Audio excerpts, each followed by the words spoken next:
எல்லாருக்கும் வணக்கம். இந்திய அரசியல் சாசனம் நம்ம தமிழ்நாட்டில் இருக்கிற எல்லாருக்குமே கொடுத்துருக்கிற உரிமையில் ரொம்ப ரொம்ப முக்கியமானது ஓட்டிங் ரைட், வாக்குரிமை.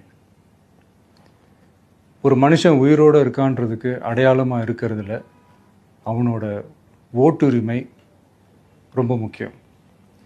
அதனால தான் voting is not only our right but also our life. ஒரு முக்கியமான விஷயத்தை பற்றி இப்போ நான் உங்ககிட்ட ஷேர் பண்ண போகிறேன். இது நான் ஃபஸ்ட்டு கேள்விப்பட்ட உடனே எனக்கே ரொம்ப ஷாக்கிங்காக தான் இருந்தது.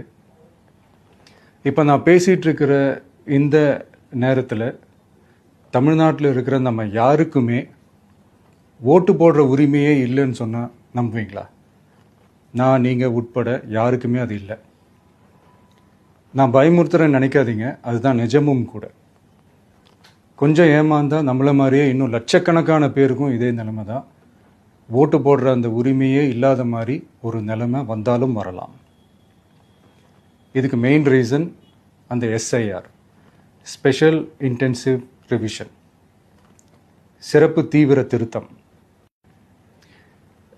இப்போது இந்த எஸ்ஐஆர் நம்ம தமிழ்நாட்டில் எப்படி ஒர்க் ஆக போகுது? கடந்த ஜனவரி மாதம் எடுத்த அந்த கணக்கெடுப்பில் 6,36,00,000 வாக்காளர்கள் நம்ம தமிழ்நாட்டில் இருக்கிறாங்க. ஆனால் அவங்க யாருக்குமே இந்த ஓட்டு போடுற உரிமையே இல்லை.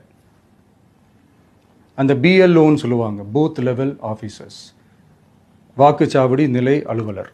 அவங்க தான் வீடு வீடாக போய் அந்த ஃபார்மை கொடுப்பாங்க. அதை நம்ம ஃபில்அப் பண்ணி கொடுக்கணும். அதை தேர்தல் ஆணையம் அதை எடுத்துகிட்டு போய் அதை ஸ்க்ரூட்டினைஸ் பண்ணி அது எல்லாமே கரெக்டாக இருக்கான்னு செக் பண்ணி பார்த்ததுக்கப்புறம் அந்த வாக்காளர் பட்டியலை வெளியிடுவாங்க. அந்த வாக்காளர் பட்டியலில் நம்ம பேர் இருக்கணும், அப்போ தான் நம்மளால் ஓட்டு போட முடியும். அந்த புது பட்டியல் வர்ற வரைக்கும் நம்ம வாக்காளர்களான்றது அது உறுதியே செய்ய முடியாது. இன்கேஸ் அந்த புது பட்டியலில் நம்ம பேர் இல்லைன்னா அது ஒரு தனி ப்ராசஸ், அது ஒரு தனி ஃபார்ம், அது ஒரு தனி கிளைம்ன்ற மாதிரி அது ஒரு வேறு வேலை. ஸோ இந்த மாதிரி நிறைய சிரமங்கள் குழப்பங்கள் இருக்கிறதுனால மக்களுக்கு இது மேலே ஒரு கன்ஃபியூஷன் ஒன்று இருக்குது. இது என்ன வெரிஃபிகேஷனா இல்லை ஒரு மறைமுக ரீரெஜிஸ்ட்ரேஷனா இல்லை இது ஒரு நியூ ரெஜிஸ்ட்ரேஷன் மாதிரியே தானா அப்படின்ற மாதிரி நிறைய கன்ஃபியூஷன் இருக்குது. அவங்க செய்ய வேண்டியதெல்லாம் ஒன்று தான்.